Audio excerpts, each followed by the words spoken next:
দেখতে পাচ্ছ বাবা পূর্ণচন্দ্র ফকিরের যে আশ্রম রয়েছে সেখানে দোল পূর্ণিমার দিনে কিন্তু খুব সুন্দর একটা উৎসব মুখর পরিবেশ আমরা দেখতে পারবো।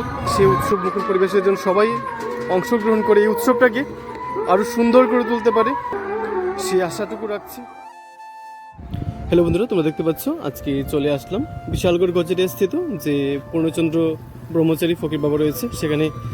আজ 11 এবং 12 এবং 13 এবং 14 এই 4 দিন ব্যাপী যে এখানে উৎসব চলছিল সেই উৎসবের সুন্দর মুহূর্ত তোমাদের সামনে তুলে ধরার জন্য। আর তুমি দেখতে পেয়েছিলাম এদিক দিয়ে এসেছিলাম বিশালগড় থেকে যে রামারবাজার দিকে রাস্তা এসেছে, এদিক দিয়ে আসার পর এই যে এই রাস্তা দেখতে পাচ্ছ এটা যাচ্ছে বক্সনগর রোডে। তার পাশেই কিন্তু আমরা দেখতে পাচ্ছি এখানে যে রাস্তাটা রয়েছে সেই রাস্তা কিন্তু সোজা চলে যায় স্বয়ংসিদ্ধ বাবা পূর্ণচন্দ্র ব্রহ্মচারী ফকির বাবার আশ্রমে। এদিক দিয়ে যাওয়ার পর সেখানে যে সুন্দর মুহূর্তটুকু আছে সেটা তোমাদের সামনে উপস্থাপন করব, সঙ্গে থাকবে, দেখতে থাকো।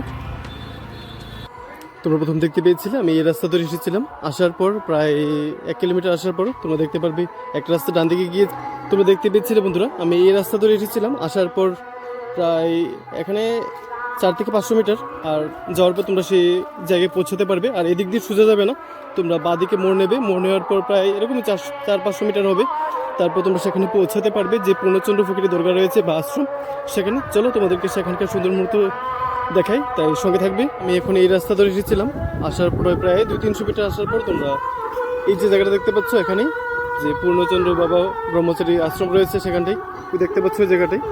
এখন এই রাস্তা ধরে যাব, তারপর সেখানকার যে সুন্দর মুহূর্তটুকু আছে সেটা তোমাদের সামনে তুলে ধরবো, সঙ্গে থাকবে। তোমরা দেখতে পাচ্ছ বন্ধুরা আমি এখন ওই রাস্তা ধরে এসেছিলাম। এদিকে আসার পর এই যে দেখতে পাচ্ছ বাবা পূর্ণচন্দ্র ফকিরের যে আশ্রম রয়েছে সেখানে দোল পূর্ণিমার দিনে কিন্তু খুব সুন্দর একটা উৎসব মুখর পরিবেশ আমরা দেখতে পারবো। সেখানে আজকে চলে আসলাম, প্রস্তুতি পর্ব কতটুকু এগিয়েছে। আর এখানকার যে অনুষ্ঠানটা 11 তারিখ থেকে শুরু হয়েছে, 11 মার্চ থেকে শুরু করে 14ই মার্চ তোমরা দেখতে পাচ্ছ এখানে উল্লেখ করা আছে। এই স্থানটা বিশালগড় গজারে স্থিত যে পূর্ণচন্দ্র বাবা ফকির রয়েছে সেখানকার এই যে আশ্রমটা রয়েছে সেখানে কিন্তু খুব সুন্দর একটা উৎসবমুখী পরিবেশ আমরা লক্ষ্য করতে পারছি। এবং এই উৎসবকে কেন্দ্র করে দেখতে পাচ্ছি এখানে ছোটো বড়ো অনেক দোকানদার দোকান সাজিয়ে বসেছে। আর চলো তোমাদেরকে প্রথম এখানকার সুন্দর মুহূর্তটুকু দেখিয়ে দিই, তারপর বাকি যে অংশটুকু আছে দেখাবো, সঙ্গে থাকবে।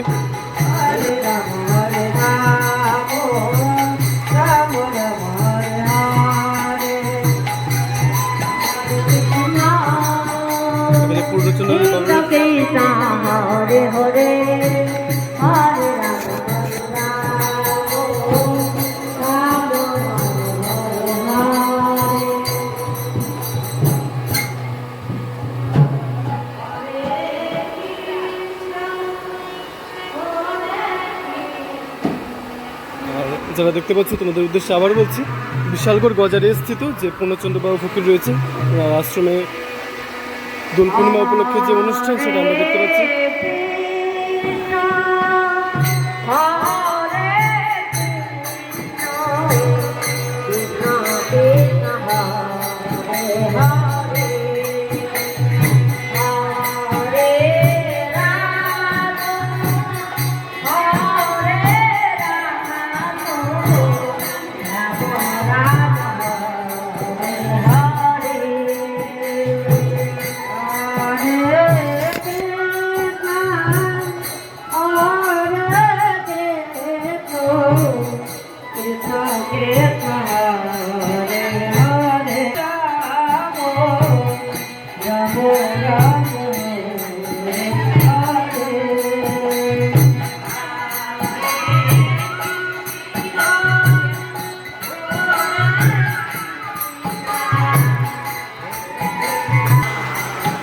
এখানে তার পাশে দেখতে পাচ্ছি এখানে বাবা ভোলানাথের প্রতীক স্বরূপ যে শিবলিঙ্গ রয়েছে সেটা আমরা দেখতে পাচ্ছি। দেখুন সেটা আপনাদের দর্শন করে দিচ্ছি, সঙ্গে থাকবেন।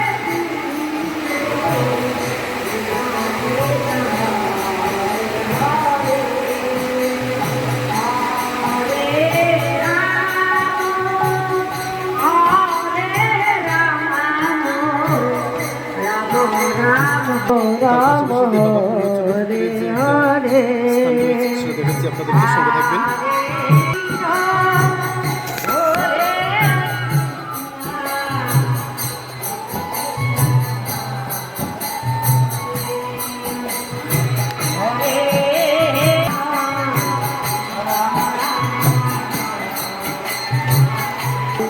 এই দোল পূর্ণিমা যে উৎসব দেখতে পাচ্ছি আমরা, এটাকে কেন্দ্র করে যে একটা মেলার আয়োজন করা হয়েছে সেই দৃশ্যটা দেখাচ্ছি আপনাদেরকে। আজকে যদিও এটা প্রস্তুতি পর্ব, তারপরেও কিন্তু 11 এবং 12 মার্চ অলরেডি দুদিন চলছে। তারপর 13-14 কিন্তু আরও আড়ম্বরে আর বিরাট আয়োজনে সেই উৎসবটা পালিত হবে এখানে। আর দেখতে পাচ্ছেন এখানে যে ছোট বড় ব্যবসায়ীরা রয়েছেন, এখানে দোকান সাজিয়ে বসেছেন, সেই দৃশ্যটুকু আপনাদের সামনে উপস্থাপন করার জন্য আজকে চলে আসলাম। আবারও বলছি, এটা বিশালগড় বাজারে স্থিত যে পূর্ণচন্দ্র ফকির দরগা রয়েছে বা আশ্রম, সেই ধর্মীয় স্থানে দোল পূর্ণিমাকে কেন্দ্র করে যে উৎসবমুখর পরিবেশ আমরা সেটা লক্ষ্য করতে পারছি। সেই দৃশ্যটা আপনাদের সকলের সামনে উপস্থাপন করার জন্য আজকে এখানে চলে আসলাম। যে প্রস্তুতি পর্ব কতটুকু এগিয়েছে সেই মুহূর্তটুকু শেয়ার করছি আপনাদের সঙ্গে। সঙ্গে থাকবেন। আমি প্রত্যেকটা ভিডিওতে বলে থাকি যে ছোট বড় ব্যবসায়ী থেকে শুরু করে প্রত্যেকজন ভক্তজন যারা রয়েছেন, ভক্তবৃন্দগণ, প্রত্যেকের মিলিত প্রচেষ্টায় কিন্তু যে কোনো উৎসব অনুষ্ঠান তথা মেলা সেটাকে কিন্তু আরও সুন্দর করে তোলে এবং সাফল্যমণ্ডিত করে তোলে। সেই বিষয়টা আপনাদের সামনে প্রত্যেকবারই বলে থাকি। আর এখন ঘড়িতে প্রায় 4:10 কি 15 বাজে, যার কারণে দোকানগুলো এখনও সাজিয়ে বসেনি। আর বিশেষ যে মেলার আয়োজনটা সেটা কিন্তু কালকে হবে 13 এবং 14 মার্চ। আজকে তারা দোকান সাজিয়ে বসছেন, এখানে দাদারা যে রয়েছেন তারা দেখতে পাচ্ছেন এখানে এখনও সেইভাবে শুরু হয়নি। কিছু কিছু দোকান খুলেছে, দেখাচ্ছি আপনাদেরকে। আর যারাই দেখতে পাচ্ছেন আপনাদের প্রত্যেকের কাছে আমার বিশেষ অনুরোধ থাকবে, আজকের এই সুন্দর মুহূর্ত যেন সবাই দেখতে পারে, সেই উদ্দেশ্যে আপনারা ভিডিওটা শেয়ার করে দেবেন। সবাই যেন এই যে পূর্ণচন্দ্র ফকির রয়েছে এই আশ্রমের জন্য এই উৎসবমুখর যে পরিবেশটা আছে সেই উৎসবমুখর পরিবেশের জন্য সবাই অংশগ্রহণ করে এই উৎসবটাকে আরও সুন্দর করে তুলতে পারে, সেই আশাটুকু রাখছি। সঙ্গে থাকবেন। এই যে মাঠটা দেখতে পাচ্ছেন, সবটা মাঠ জুড়ে কিন্তু একটা মেলার আয়োজন করা হয়েছে, খুব সুন্দর। আর আপনাদের প্রত্যেকের মঙ্গল কামনা জানিয়ে আজকের এই ছোট্ট ব্লগটা এখানে শেষ করছি। আপনারা সবাই ভালো থাকবেন, সুস্থ থাকবেন, এভাবেই ভালোবাসা দিয়ে পাশে থাকবেন।